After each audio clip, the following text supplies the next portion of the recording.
nous remercions Seigneur Mansour de ce brillant exposé. Je ne vais pas faire le résumé effectivement de ce qu'il a dit. Je pense que nous allons tout simplement passer aux questions-réponses pour que ceux qui ont des choses à demander puissent être éclairés par rapport à ça.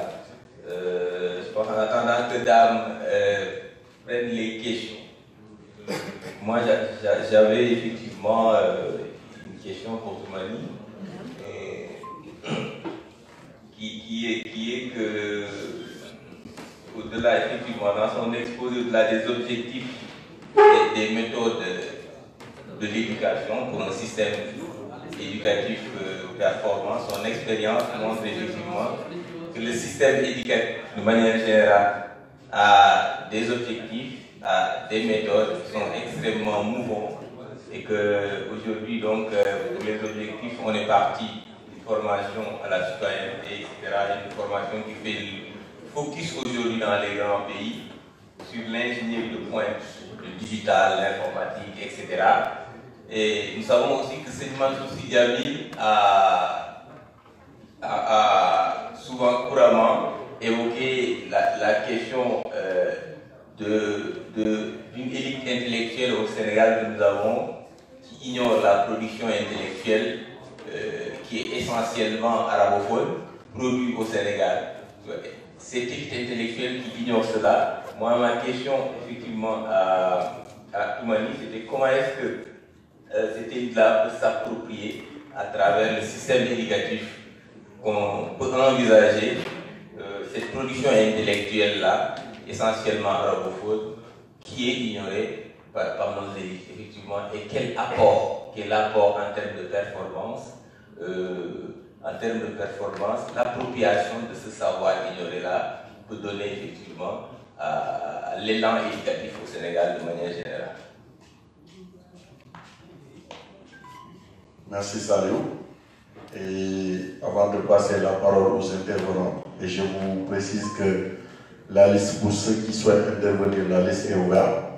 Mais j'aimerais tout de même aussi remercier les intervenants, à commencer par l'ami de l'Afrique, M. Sébastien Périmoni, avec un brillant exposé. Je veux aussi, devant le leader, témoigner aussi de votre sollicitude et de tous les efforts consentis pour la réussite de cet événement. Merci Sébastien. Je voudrais remercier aussi M. Toumani Midi, qui a vraiment bourlingué du Montréal à Paris, qui a fait tout ce temps-là, tout ce déplacement pour rendre un hommage vibrant à l'Afrique. C'est pas petit et c'est vraiment, ça suscite de l'espoir. Donc merci M. Midi et j'emprunterai le mot à Manjak pour vous dire Baran. Ça veut dire merci beaucoup.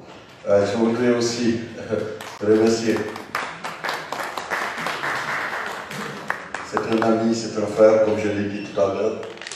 On est venu de notre petit natal. Il nous a servi de référence parce qu'il a été notre devancier et nous avons pu le suivre pour arriver là où nous sommes. Si nous avons vraiment eu l'ambition de faire des études supérieures, il y a beaucoup joué. Il n'a pas attendu aujourd'hui pour le faire. Je vous nomme Maître Abdoulaye Tine, qui est un ami, un frère. Et comme je l'ai dit tout à l'heure, je pense que ce qui se ressemble s'assemble. Et nous partons sur le même principe idéologique, sur les mêmes convictions et sur cette détermination de restaurer l'état de droit, de triompher par rapport à l'éthique et de fonder un Sénégal nouveau, un Sénégal où l'intérêt et la conscience collective vont prendre le dessus sur l'intérêt, sur la conscience individuelle. Et je pense que dans l'avenir, c'est des discussions, c'est de l'ouverture. Et par rapport aux échéances qui se présentent, pourquoi pas, voilà, ne pas envisager des choses ensemble. Mais ça, c'est une question de leader. Et le hasard a voulu que les leaders se mettent côte à côte. Donc, on peut garder espoir et dire que vraiment, ça suscite de l'espoir. Et je veux en fait aussi terminer. Leader, c'est le président national de l'OSINAC, le président Serigne Mansour Sy Djamil. Je pense que c'est un modèle. Je peux dire que c'est un modèle. C'est un modèle dans le sens où tout ce qui l'intéresse, c'est le développement du capital humain. Et je peux témoigner de ça, moi qui le côtoie pratiquement tous les jours. Je pense que toute sa discussion, tout son intérêt, c'est la formation et la gestion des ressources. Comment faire de sorte que les ressources bénéficient au développement. Je pense qu'au-delà de toute contingence idéologique, au-delà de toute appropriation idéologique, je pense que c'est quelque chose de très important, très déterminant et vraiment vous êtes une fierté, encore une fois. On ne le dit pas sous le sceau de la passion, on ne le dit pas sous le sceau de l'affect ou sous le sceau de l'émotionnel, mais c'est sur les actes que vous posez tous les jours. Tous les jours, les actes que vous posez. Vous ne cessez de voyager. Je peux dire que son habitat naturel, c'est les avions. Et tout ça, c'est pour rehausser le drapeau du Sénégal. C'est pour faire briller le Sénégal. Et tout ça, c'est pour participer à l'éveil des consciences et à théoriser une nouvelle vague qui est, comme je l'ai dit tout à l'heure, pas un afro-pessimisme, mais un afro-positivisme qui dit que nous avons été dans les mêmes écoles que les pays développés. Nous les avons devancés, nous les avons battus dans les examens. Et pourquoi nous ne le développons pas? C'est une question qui mérite d'être posée. Et je pense que chacun d'entre nous doit se poser cette question pour qu'on puisse avancer. Donc, merci beaucoup, Monsieur le Président. Merci pour tout. Et merci de votre latitude de nous faire bénéficier de votre multidimensionnalité. Votre multidimensionnalité, tant sur le plan spirituel, mais aussi sur le plan politique, économique, social, éducatif, ce n'est pas antinomique. Parce que si on s'approprie de la spiritualité, c'est ma conception personnelle des choses, quelqu'un qui est imbibé dans la spiritualité, c'est un honnête citoyen. Il ne peut pas faire le détournement des biens publics, il ne peut pas mentir, et il ne peut pas mettre son intérêt personnel, ce qu'on appelle l'individualisme sauvage, au détriment de la conscience collective au sens turchénien du terme. Donc, merci beaucoup, Monsieur le Président. Avant de passer la parole aussi, je vais remercier l'ensemble des personnes qui ont fait le déplacement. Il y a les délégations étrangères, l'Allemagne, l'Italie, la Suède, la Belgique, je crois la Belgique, ils sont là peut-être, et l'ensemble des partis politiques aussi ici représentés. Je vois Atap et Mamikan pour le PDS, Famore Djokou pour le PDS aussi, et tout à l'heure, il y avait les gens de PASTEF qui se sont excusés, et ceux qui sont venus un peu partout de la France, Lille, partout pour venir assister, réfléchir ensemble sur le développement de l'Afrique. Je vous dis merci beaucoup. Je ne vais jamais terminer aussi sans remercier l'équipe qui est derrière moi et qui a pu réaliser ce travail-là. On va commencer par le secrétaire chargé de l'orientation politique, M. Salim Gomis, qui a été le modérateur et qui l'a fait franchement brillamment et qui, voilà, il mérite des applaudissements. C'est quelqu'un qui se donne corps et âme et d'une manière très pleine pour qu'on puisse faire des activités. Donc, merci. Je veux aussi remercier le secrétaire chargé de la communication, M. Boubacar Seck, Dr Boubacar Seck, qui a pu organiser tout cela. Mais aussi, je veux rendre un bien hommage à notre secrétaire général aussi. J'ai parlé des autres, j'ai vu Amina me regarder pour me dire que vous avez oublié mon mari, mais je ne l'ai pas oublié, j'allais venir. Donc, secrétaire général, merci beaucoup.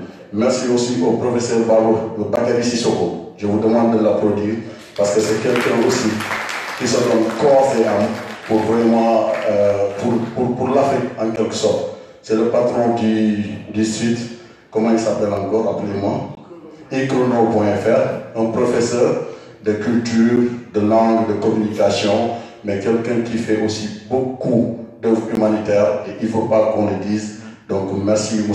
Sissoko, qui est par ailleurs le mari de la directrice de l'école Ahibaï Sidi Djamil, Mme Sissoko Neissao. Merci beaucoup. Donc merci à tout un chacun, à ce que les gens qu'on a pu, je ne peux pas vous citer tous, mais sachez que votre déplacement a été quelque chose de grandiose pour nous.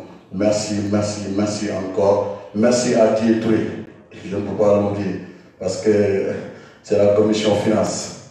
Et vous voyez, tout ce qu'on a pu manger aujourd'hui, c'est elle. Donc merci, je vous demande de l'applaudir très très très fort. Merci beaucoup, Marek, qui vraiment dans la discrétion fait un travail fabuleux. À Djakoundiaï qui vient de partir aussi, à toutes ces personnes-là qui, de près ou de loin, ont pu nous aider à réaliser cela. Merci. Donc, je vais passer la parole à Mme Soukaïmeli, les femmes à l'honneur. Bonsoir, salam alaikum. Je suis très contente d'être là aujourd'hui et je n'étais pas au courant de cet événement. Donc, vient juste de me l'envoyer et je n'ai pas regretté d'être venue. Donc j'ai pas mal de questions et des interventions. Je crois que je vais commencer par le domaine des ressources naturelles que je connais assez mieux, on va dire. Je suis ingénieure en énergie et économiste en énergie et travaille sur le marché de l'énergie en Afrique. Vous avez parlé de la malédiction du pétrole à Saint-Louis, donc qui est une question très intéressante et qui fait peur si on étudie l'économie du Sénégal, on a quand même une part importante qui vient de la pêche. Donc le fait d'exploiter le pétrole, est-ce que ça ne va pas influencer sur cette partie de l'économie? Donc c'est ce qu'on appelle une malédiction du pétrole, en tout cas des ressources naturelles en général. C'est le fait de transposer notre économie et de dépendre sur les ressources naturelles au détriment des autres. Donc je ne sais pas ce que vous en pensez, si vous pensez vraiment que ça peut être possible, notamment au niveau du pétrole, pas le gaz. Je crois que le gaz est un peu plus intéressant. Vous avez aussi parlé du cas de l'Arabie Saoudite et que en tout cas l'exploitation du pétrole et du gaz, ça peut être, on pourrait penser que ça peut être bénéfique au Sénégal comme ça l'est en Arabie Saoudite, mais est-ce qu'il n'y aurait pas aussi un problème de modèle économique qui va se poser? Parce que du Ghana, par exemple, je travaille sur le gaz au Ghana. Le problème qui se pose, c'est le taux d'échange et la fluctuation du prix. Donc, tout ce qui est rentabilité. Donc, ça rejoint le modèle économique. Est-ce que le Sénégal a un modèle économique bien défini pour pouvoir supporter ces exploitations? J'ai une autre question, mais c'est plus pour M. Ting qui a parlé des perspectives et de la prospective. Et de cette économie, on va dire, de convergence et non pas d'émergence. Est-ce que vous pensez que le fait juste d'avoir un travail, un toit, etc., et ne pas penser à l'économie, en tout cas à la croissance économique d'un pays, pourrait être une solution? Et est-ce que aussi le fait que d'autres personnes, on va dire les Nations Unies, réfléchissent notre économie à notre place, est-ce que vous pensez que ce serait ça la solution, c'est-à-dire si on parle de l'Afrique de 2050, est-ce qu'il ne serait pas temps de créer en tout cas une entité pour réfléchir à l'africaine, on va dire notre propre économie, et de faire notre propre prospective? L'autre question, c'est quand on parle de la croissance et de ne pas copier en tout cas le modèle des autres pays, comme l'Inde ou bien la Chine. Si on parle de ce concept de ne pas copier, comment est-ce qu'on pourrait nous-mêmes, à partir par exemple en 2020, définir nos propres on va dire, stratégies pour pouvoir se développer? La dernière question, et je vais m'en arrêter là.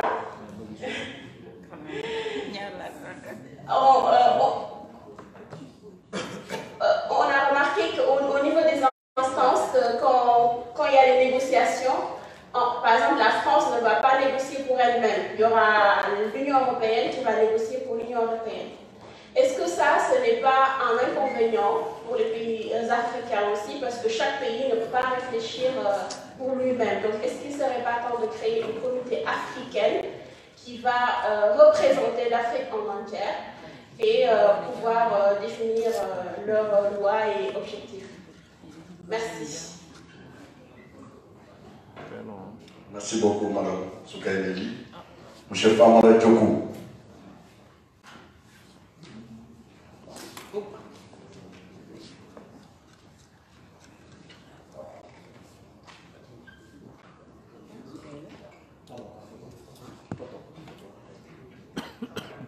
Bonsoir.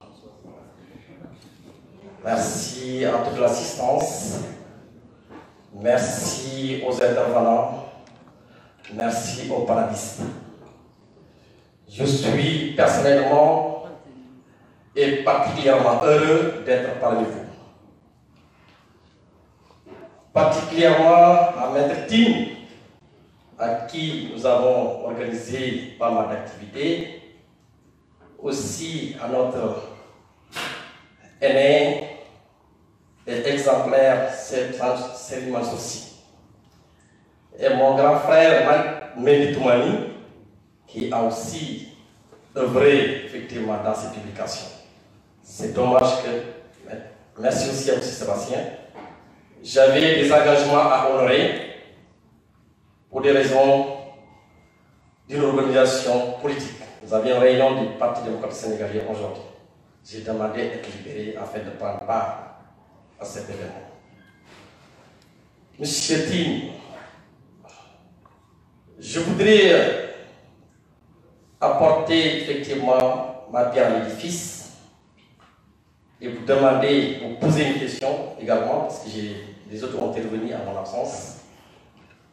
C'est bien, je vous ai écouté pendant 2 longues minutes, j'ai compris que l'Afrique était restée pieds et poings liés, l'Afrique était restée confinée dans sa certitude. C'est pourquoi elle risque d'être frappée par des forces qui sont en mouvement. C'est à elle-même. On ne peut pas se trouver dans un terrain de foot, on n'a pas savoir où dégager la balle. Il faut soi-même placer des poteaux pour savoir où s'orienter. C'était. Heureusement, l'écoute est associée au goût du savoir et de la volonté d'apprendre. Que Ocha, l'IREPA et autres, et ceci contribue au développement du monde agricole. Ce que je veux savoir. Merci à notre élève. En exemple, Serigne Mansour Sy, vous avez pu aborder une épineuse question qui fait l'actualité aujourd'hui au Sénégal. Le pétrole, le gaz, les ressources naturelles, si bien. J'ai un ami français qui est dans l'appareil d'État qui me disait un jour, c'est au Sénat français, lors d'un colloque dont le thème était les banlieues sont-elles une chance pour la France? Au Sénat français. Alors, votre collègue a participé, Lamine Sagna des États-Unis, professeur de l'Université de Princeton, d'où nous avons participé ensemble. Vous me disiez, mais je n'ai pas compris pourquoi l'Afrique est naturellement riche, mais socialement pauvre. Je ne sais pas si vous pouvez m'apporter une réponse par rapport à ça, mais voici cette question dont elle va me poser. Alors, et vous avez, lors effectivement de vos ententes des propos, vous avez si bien dit que nous avons le premier magistrat ou le premier homme du Sénégal, Monsieur le Président Macky Sall, qui a la chance d'être formé dans le domaine en géologie, qui connaît toute la manne financière, toute la manne pétrolière. Est-ce que cette connaissance a eu des retombées en faveur de la population sénégalaise ou de la population africaine? Est-ce que ce premier magistrat du Sénégal a apporté des solutions idoines pour hisser l'économie sénégalaise aux yeux de la jeune génération? Merci.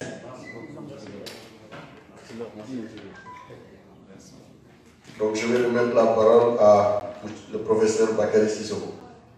Merci beaucoup, Kabou a eu tout le temps. C'était très intéressant. Merci beaucoup à Ming qui nous fait toujours l'honneur de m'inviter à ces conférences et à Gomis. La première fois, c'était dans le 13e arrondissement et aujourd'hui à Nanterre où j'enseigne de temps en temps. Merci de me donner ces occasions-là parce que je ne viens pas souvent à ces rencontres de peur de choquer. Je suis dans le domaine de la philosophie et de la pensée active et donc nous on dérange beaucoup. Mais il m'a certifié que j'aurai des gens relativement sérieux, et je sais que les jeunes tiganes que je fréquente, que je rencontre, sont brillants, et je n'ai aucune. Je voudrais tout simplement préciser à Mansour Sy Djamil que c'est peut-être un malentendu, et je pense que M. Toumani a répondu à cette question. Certes, le président Macky Sall a fait de la géologie, mais ce n'est pas parce qu'on est diplômé en géologie qu'on est compétent en géologie.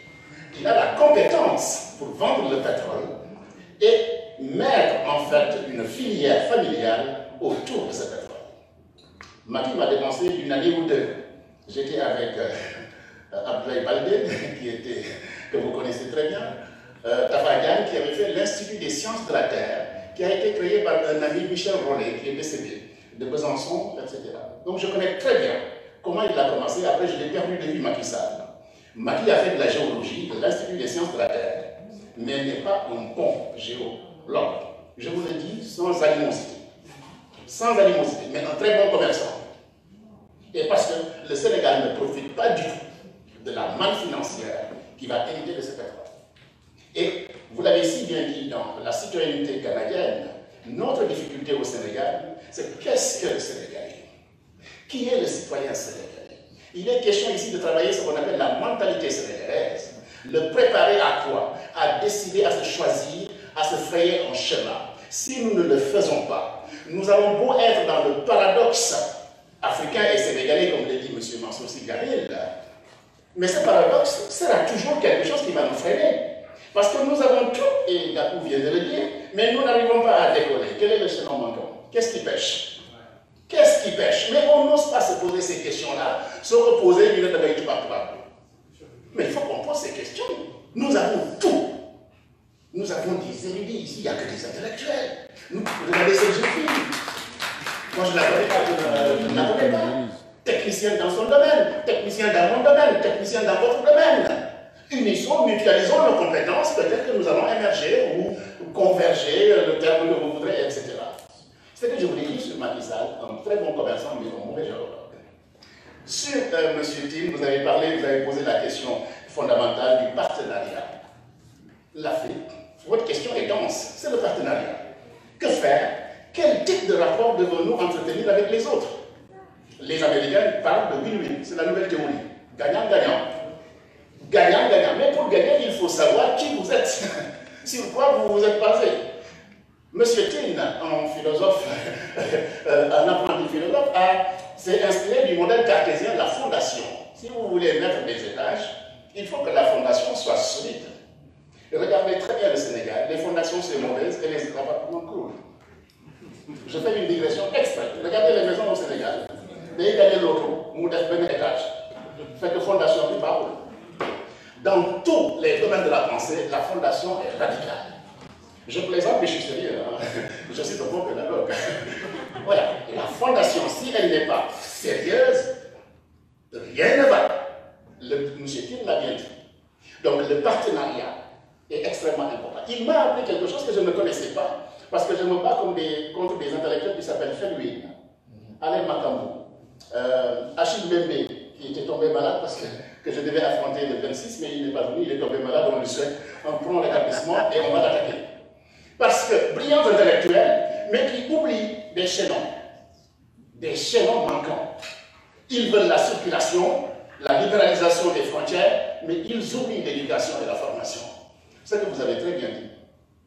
Mais comment voulez-vous qu'on se développe si on ne forme pas de citoyens africains?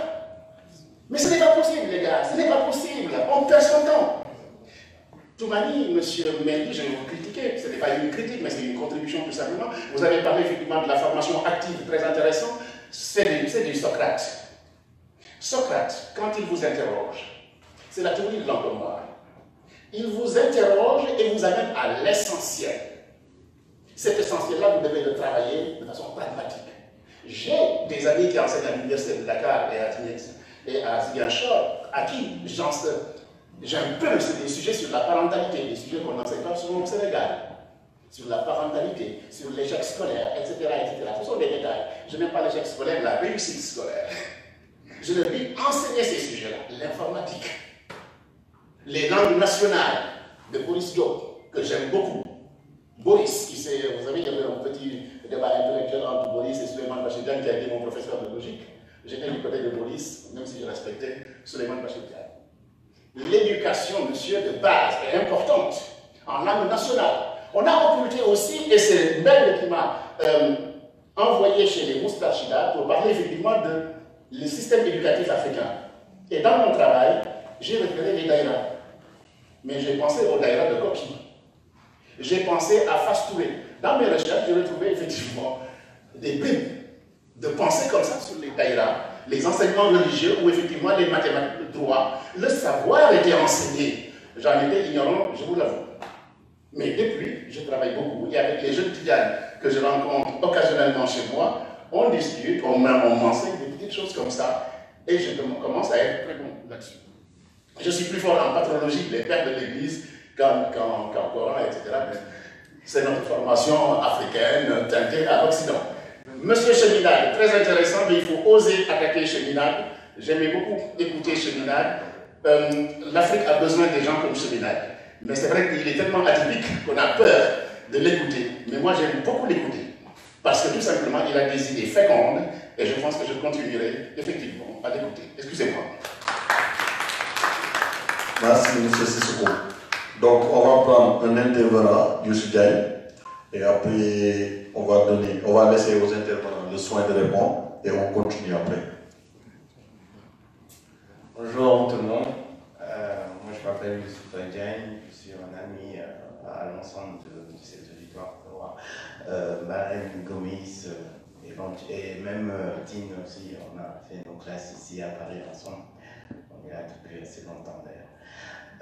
Donc je vous remercie tout le monde pour cette organisation. Je suis très heureux de voir autant de personnes réunies pour réfléchir sur ces débats-là, des personnes qui viennent d'assez loin.